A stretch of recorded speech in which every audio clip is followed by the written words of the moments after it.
जो प्रधानमंत्री भ्रष्टाचार के खिलाफ, परिवारवाद के खिलाफ इतनी लंबी लंबी बातें किया करते थे, ऐसे जैसे इसरो अंतरिक्ष में फेंकता है वैसे ही मित्रों पूरे देश में घूम घूम कर काला धन भ्रष्टाचार की बात कह रहे थे। तो अब तो ये साबित हो गया कि जिसके हाथ में है भाजपा का झंडा, समझो वो भ्रष्टाचारी, बलात्कारी या तो लोगों को लूट लूट कर भारतीय जनता पार्टी के फंड में चंदा दे, वो कुछ भी करे, नंगा नाचे, सैया हुआ कोतवाल हम नंगा नाचेंगे, वो वाली कहावत को चरितार्थ कर। हसन मुशर्रफ पर कोई कार्रवाई की बात नहीं होती, आज छगन भुजबल पर बात नहीं होती, आज नारायण राणे पर बात नहीं होती, आज हेमंत बिश्व शर्मा पर बात नहीं होती, आज शुभेंदु अधिकारी पर बात नहीं होती। आखिर क्यों? आखिर विपक्ष के नेताओं को ही सिर्फ डराया धमकाया क्यों की बात लंबा लंबा भाषण छोड़ते? सिर्फ अखिलेश यादव, लालू यादव के परिवार में परिवारवाद दिखता है। अमित शाह के बेटे जैसा, चूंकि अमित शाह के बेटे हैं इसीलिए बीसीसीआई का वो सेक्रेटरी है। देखो बिहार में नीतीश कुमार को 24 घंटा नहीं लगा शपथ दिलाने में, लेकिन झारखंड में चंपाई सोरेन को शपथ दिलाने में राज्यपाल को टाइम लगा। भैया एक बात तो चंडीगढ़ से साबित हो गया कि बगैर बेईमानी का भाजपा एक मेयर नहीं जिता सकती। भी चटी पड़ी पड़ी है, हाल बेहाल है, घर में चूल्हे नहीं जल रहे हैं, यही लिफाफा ले लेकर भों भों भों भों कर तो कहा कि कुत्ते भी बेवजह नहीं भौंकते, फिर आप क्यों? तो आप कहते हैं कि हमको कुत्ता है। अरे भैया वो तो बीरबल वाली कहावत आपने चरितार्थ कर दी, मान लिया आप लोगों ने, चलो शुक्रिया कि आप लोगों ने मान लिया। पंकज जी, क्या लोकसभा चुनाव होने से पहले सारी विपक्षी दलों का नेता जेल के अंदर होने वाले हैं? देखिए आप लोग विपक्षी नेताओं की बात छोड़ दीजिए, जो भाजपा में है, जो नहीं था, जिस पर CBI, ED, income tax daily पैसेंजरी का काम कर रहा था, उस पर तो चर्चा कर लीजिए। जो प्रधानमंत्री भ्रष्टाचार के खिलाफ, परिवारवाद के खिलाफ इतनी लंबी लंबी बातें किया करते थे, ऐसे जैसे इसरो अंतरिक्ष में फेंकता है वैसे ही मित्रों पूरे देश में घूम घूम कर काला धन भ्रष्टाचार की बात कह रहे थे। तो अब तो ये साबित हो गया कि जिसके हाथ में है भाजपा का झंडा, समझो वो भ्रष्टाचारी, बलात्कारी या तो गुंडा। आपने नहीं देखा अजीत पवार को? जिस अजीत पवार को खुद प्रधानमंत्री ही नहीं, प्रधानमंत्री जिस पार्टी में हैं उस पार्टी के तमाम छोटे बड़े नेता कहते नहीं थकते थे चक्की पिसिंग पिसिंग। तो वो उसको सम्मान, भ्रष्टाचारियों को सम्मान देने का काम कौन करता है? भारतीय जनता पार्टी, प्रधानमंत्री नरेंद्र मोदी। अमित शाह दूरबीन लेके घूम रहे थे यूपी में, और वो दूरबीन भगवा दूरबीन है जो दिखता ही नहीं है कि भाजपा में जितने बलात्कारी हैं, जितने भ्रष्टाचारी हैं, जितने देश के लुटेरे हैं, जो लोगों को लूट लूट कर भारतीय जनता पार्टी के फंड में चंदा दे, वो कुछ भी करे, नंगा नाचे, सैया हुआ कोतवाल हम नंगा नाचेंगे, वो वाली कहावत को चरितार्थ करती है।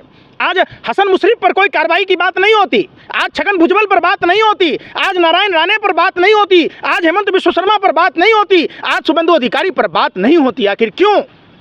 आखिर विपक्ष के नेताओं को ही सिर्फ डराया धमकाया क्यों जाता है? क्यों परेशान किया जाता है? आप देखिए, अरे क्या बात कर रहे हो, जेल जा रहा है एक जो करप्शन में वो लिप्त है। अजीत पवार जेल में है या मुख्यमंत्री है? आप बताओ ना, उप मुख्यमंत्री या वित्त मंत्री है ना भाई, जेल में गया? अरे नारायण राणे केंद्रीय मंत्री बना ना यार। अरे कौन है शुभेंदु अधिकारी जो शारदा का विरुद्ध था, जो स्टिंग ऑपरेशन में पैसा लेते पकड़ा गया? क्या प्रधानमंत्री को रतौंधी है, दिनौधी है, नहीं दिखता है? अब सीबीआई, ईडी को नहीं दिखता है? आप बताइए। आप परिवारवाद की बात लंबा लंबा भाषण छोड़ते, सिर्फ अखिलेश यादव, लालू यादव के परिवार में परिवारवाद दिखता है। अमित शाह के बेटे जैसा, चूंकि अमित शाह के बेटे हैं इसीलिए बीसीसीआई का वो सेक्रेटरी है। अनुराग ठाकुर का भाई, अरे यार सुन ना रहे, अरे कितने बेशर्म गिर जाओगे आप पत्रकार यार। मैं जो पूछ रहा हूँ जवाब दो। क्या कौन सा स्टेट में कल्याण सिंह का बेटा, पोता सब नेता है? राजनाथ सिंह का बेटा नेता है, कैलाश विजयवर्गीय का बेटा नेता है। आप देखो ना, संजय जायसवाल, मदन जायसवाल का रिश्ता क्या है? आर.के. सिन्हा, रुद्रराज सिन्हा का रिश्ता क्या है? काबिलियत है, नौवीं फेल थोड़ी है वो, नौवीं फेल थोड़ी है। अच्छा, प्रधानमंत्री में काबिलियत है? गोबर खाते हो क्या आप? अरे भाई सुन तो, कौन एक और सा हिंदुस्तान में, पूरे विश्व में नहीं है। अरे सुन तो लो पत्रकार साहब, सुनो, गिनती तो आती होगी आपको भी। जो आदमी का जन्म 1950 में हुआ, 18 साल में शादी की जसोदाबेन से, 19 साल में बेचारी जसोदाबेन को न कुमारी छोरा, न सुहागन छोरा, न विधवा छोरा, बगैर तलाक बोले ही अपने धर्मपत्नी जसोदाबेन को छोड़ दिया और 45-40 साल भीख मांग के खाया। तो जब गुजरात में नहीं था तब दिल्ली में नहीं था, गुजरात में था, तो दिल्ली से बीए कर लिया, और जब दिल्ली में था, गुजरात में नहीं था, एमए इंटायर पॉलिटिकल साइंस कर लिया। अरे भैया ये कहाँ से? आप गुजरात में रहिए, अमृतकाल अरे यार सुन लो यार, ऐतिहासिक बजट देखा अरे आपने? सुन तो लो, आप लोग बरगलाते हो, आप लोगों को लिफाफा मिलता है। ये जो देश का आप देखिए, नहीं मिल रहा है ना, अरे नहीं तो गुण नहीं गाते, मोदी फिबिया की बीमारी है। आप देखो बिहार में नीतीश कुमार को 24 घंटा नहीं लगा शपथ दिलाने में, लेकिन झारखंड में चंपई सोरेन को शपथ दिलाने में राज्यपाल को टाइम लग रहा है। क्यों? हो गया। अरे भैया एक बात तो चंडीगढ़ से साबित हो गया कि बगैर बेईमानी का भाजपा एक मेयर नहीं जिता सकती है। कौन है? अनिल मसीह।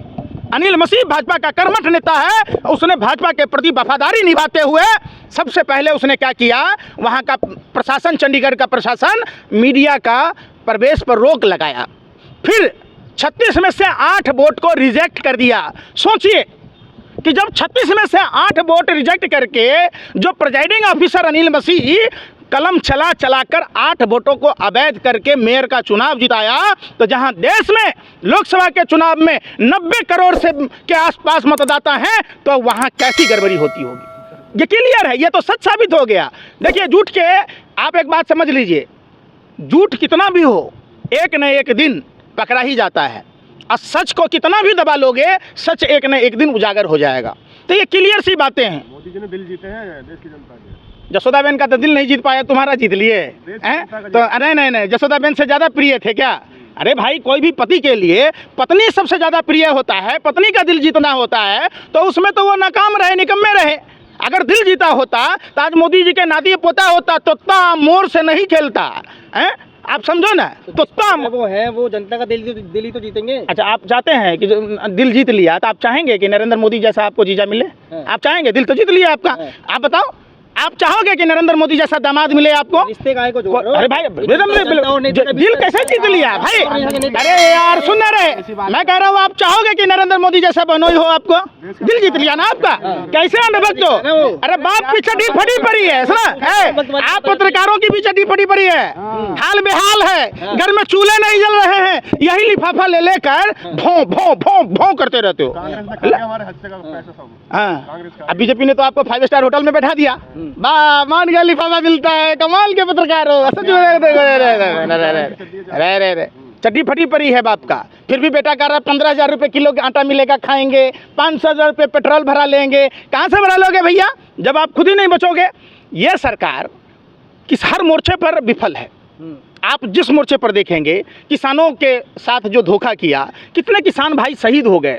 किसानों को एमएसपी पर लागत पर 50% जोड़कर एमएसपी तय करना था, आज तक नहीं किया। प्रधानमंत्री कह रहे हम किसानों को समझा नहीं पाए। अरे भैया आप जसोदाबेन को समझा नहीं पाए, अगर समझा लिए होते तो आपका घर बस गया होता। तब प्रधानमंत्री कहते ना घर बसा हमारा, ना घर बसने देंगे तुम्हारा।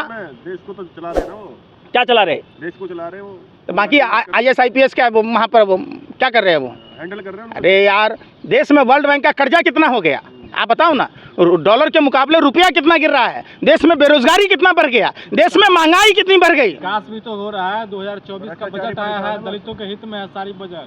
क्या बजट हर घर से जैसे अच्छत बांटा गया था वैसे ही नौकरी बांटा जाएगा दलित भाइयों के लिए? अरे बेवकूफ़ पत्रकारों, UGC ने क्या अधिसूचना जारी किया था बताओ, उस पर चर्चा करो ना। अरे भैया अपने पापा की कलाई खुलवाने से डर रहे हो क्या? बताओ ना कैसे पत्रकार हो यार? जब दलित पिछड़ों और आदिवासियों के हक मारने वाली सरकार, आज तक एक भी अगर बताओ कि किन दलितों को फायदा हुआ? जब काबिलियत नहीं होगी लोगों में तो फीस तो भरेंगे। मैंने पूरा देश का आदमी निकम्मा है, वो प्रधानमंत्री काबिल है, तुम निकम्मे हो भैया। ए भैया पत्रकार, तुम निकम्मे निठल्ले हो, तुम में योग्यता नहीं है, अयोग्य हो। अरे अयोग्य तो जिसको कह रहा था बीजेपी, सम्राट चौधरी को भाजपा ने प्रदेश अध्यक्ष बना दिया। समझो आप लोग, भाजपा मोदी फिबिया की बीमारी है। आप एक माला ले लो 108 दाना का, मोदी मोदी मोदी मोदी 24 घंटा, तो यही जपते रहते हो। देश में ना आपको बेरोजगारी दिख रही है, ना महंगाई दिख रही है, ना देश के युवाओं की तकलीफ दिख रही है, ना छात्रों के। टाइम लगता है चीज में, रोजगार भी आएगा, बेरोजगारी भी खत्म होगी, सब कुछ। टाइम लगते लगते तो तुम अल्लाह के प्यारे हो जाओगे, ऊपर वाले के प्यारे हो जाओगे, कब्र में पाँव लटका हुआ है, टाइम का ही इंतजार कर रहे हो। इतना टाइम दे दिया, बीजेपी को भी तो दो इतना टाइम, थोड़ा सा टाइम दो। 10 साल का समय कम होता है? 10 साल का समय कम होता है? आप बताओ।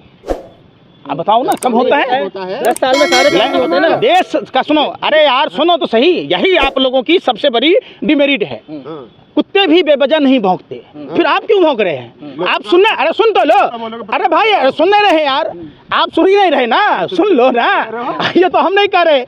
देखो अकबर के क्या दरबार में चोरी हो गई, तो बीरबल ने कहा जी अपना चोर के दाढ़ी में तिनका है। जो चोर था वो अपना शकल देखने लगा कि कहीं हमारे में तो तिनका नहीं है। वही हाल आप पत्रकारों का है, आपने तो साबित कर दी। हमने तो कहा कि कुत्ते भी बेवजह नहीं भौंकते, फिर आप क्यों? तो आप कहते हैं कि हमको कुत्ता है। अरे भैया वो तो बीरबल वाली कहावत आपने चरितार्थ कर दी, मान लिया आप लोगों ने, चलो शुक्रिया कि आप लोगों ने मान ली। लेकिन सुनो, आप जब सोरेन पे बड़ा आरोप लगाया उसने, सुदीप चौधरी जी ने। आज अगर हेमंत सोरेन भाजपा में चले जाएं, आज अगर तेजस्वी यादव भाजपा में चले जाएं, तो कल ही सुधीर चौधरी कहेगा अरे भाई वो राजा ईशन तो कुछ भी नहीं थे सत्य के मामले में, ये हेमंत सोरेन जैसे सत्यवादी तो कोई है ही नहीं, ये तेजस्वी यादव पर निराधार था।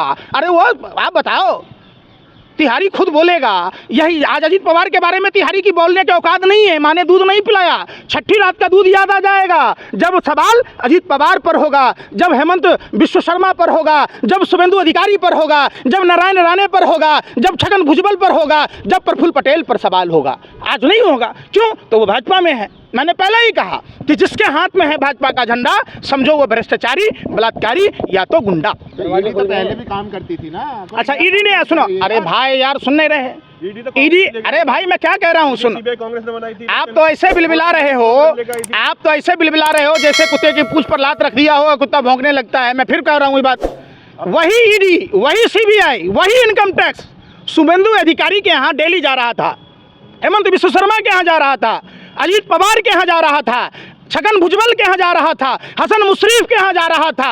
अब वो ईडी की कार्रवाई कहाँ है? मैं तो वो पूछ रहा हूँ, मैं ये तो कह ही नहीं रहा हूँ कि आपने हेमंत सोरेन के यहाँ क्यों गए, तेजस्वी यादव के यहाँ क्यों गए। मैं तो पूछ रहा हूँ कि जो फाइल लेकर ऐसे लाद के चल रहा था ED, CBI, income tax, Bhajpa के हाथों से हाथ मिलाकर गलबैयाँ करके, आज वो सीबीईडी के पास फाइल कहाँ है, इनकम टैक्स के पास वो फाइल कहाँ है, ये तो बताओ। ठीक है।